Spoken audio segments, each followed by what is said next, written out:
Magandang araw mga kaibigan. Ito, sabi nga ni BP Sara, ang gaba, dili magsaba. Bigyan natin ng reaction, opinion ngayon itong payag ng isang ICC judge, si Judge Luz Carranza. Nako, hirap na sila ngayon. Hirap siya at sinabi niya, pati daw mga kapwa niya judges, hirap dahil sa parusa na iginawad ng US government sa kanila, plus itong bago pa, yung Russia. Sinintensya ng Russian government ang chief prosecutor at saka 8 ICC judges. Arrest warrant.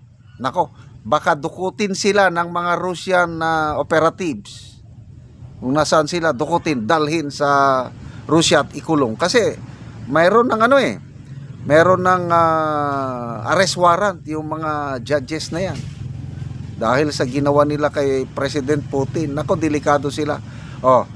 Two most powerful countries, including China na rin,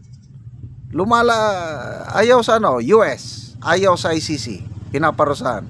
Russia, ayaw sa ICC. China, nagrereklamo din sa ICC dahil sa ginawa nila kay Tatay Digong. Kaya there will always be a day of reckoning, mga kaibigan. Ang hustisya darating at darating para sa ating Tatay Digong. Nakakarma na sila. Pakinggan natin ang nakakalungkot, natatakot na ICC Judge Luz Carranza.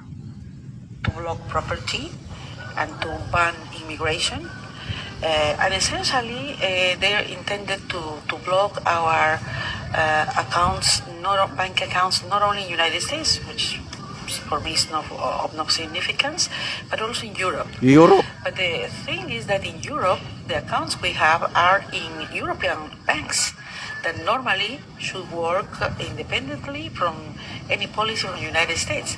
So at the beginning, I was called from the bank, I wouldn't say the name now, to announce me that they were canceling my credit card and that I couldn't move any bank account in dollars. I couldn't touch it because they are like kind of freeze. Well, and then we discovered that I couldn't ask even an Uber meal or an Uber taxi. I couldn't use Western Union, where normally I send money to my country for the maintenance of my house. Simply, Western Union has frozen my money without any explanation. They don't receive calls. They don't say nothing. Simply, it's done. But the most interesting thing or terrible thing here is that the sanctions are not only against us, the judges, for our job, but against our families. In my case, they affected also my daughter's visa. I have a daughter who is a high-level professional also, and they sent an email to her saying that prudently they have canceled her visa without any explanation. So to the United States. So preventing her to go in for some capacity building, giving conferences or making business in United States. She's an international lawyer, so it's really the most sad part for me of the sanctions. And also I have heard from my colleagues that the sanctions have affected their husbands, their wives, their children, etc. So this is the this is the worst part. For me, I don't have I come from Peru in Latin America, and we are not so used to have these digital accounts. I don't have PayPal, I don't have Amazon accounts, but my colleagues, they have, and they now cannot use their accounts. Also in my country, I cannot move my accounts in dollars. They say that I am ineligible to move my accounts, my own accounts.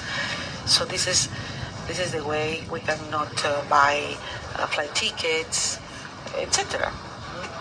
Just to highlight that why the judges now and this court is not deterred, because at least in my case, and I think that I am speaking for my colleagues, we don't think, at least me, I am not here because I need a job. I'm not here because I need the money. I'm here because I feel that I have a mission for humanity. The work of the International Criminal Court is for humanity, as Nelson Mandela said. The cause of the International Criminal Court is the cause of humanity. And this is why we are resilient, and this is why we need not only to stand together as judges, but the entire international community needs to do that. Because as such, we are working also, as always, for peace and global security. But still, I am Latin American, still I am Peruvian. So Peruvian. We are very resourceful people in my country. So I'm having my strategies which I won't reveal. But it is true that living in Europe, where you don't use digital, you don't use cash, it's very difficult to carry out. But none of this have deterred us as judges, because those sanctions are designated to attack our independence as judges, and we are not giving up our independence. As judges, we are more united than ever, and we are carrying out our So yun, natutuo na yung kasabihan na ang gaba dili magsaba, kasi umiipikto na pala ang mga sanctions ng United States sa mga ICC judges, prosecutors, staff. Hindi na makapag-withdraw ng pera, frozen ang kanilang mga bank accounts, hirap na, hindi na makabili ng plane tickets, pati pamilya apektado, cancel ang mga visa. Ay nako. So ito na ang mas matindi, yung Russian court decision na arestuhin ang mga ICC judges na nag-issue ng warrant of arrest kay President Putin. Nako, kayang-kaya yan ng mga Russian operatives kung gustuhin nilang nila. Kaya takot nang magbiyahe-biyahe. At ang ating Tatay Digong, pagdasal natin, there will always be a day of reckoning, sabi niya sa atin. Kaya wag po tayong mawalan ng pag-asa. Makakalabas. Ako, araw-araw ko siyang pinagdarasal, makakalabas ng buhay ang ating Tatay Digong. Salamat mga kaibigan sa inyong pagsubaybay sa ating channel.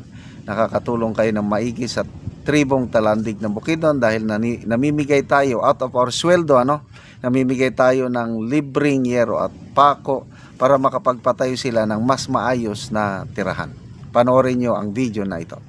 Ini ang mga yero nga ipangatag sa mga tao. Mga 500 ni ka buok nga yero o naay mga lansang pod. Manan sila ang tagan og yero. Kaya kinuha na kila Teusen, nga kitagaan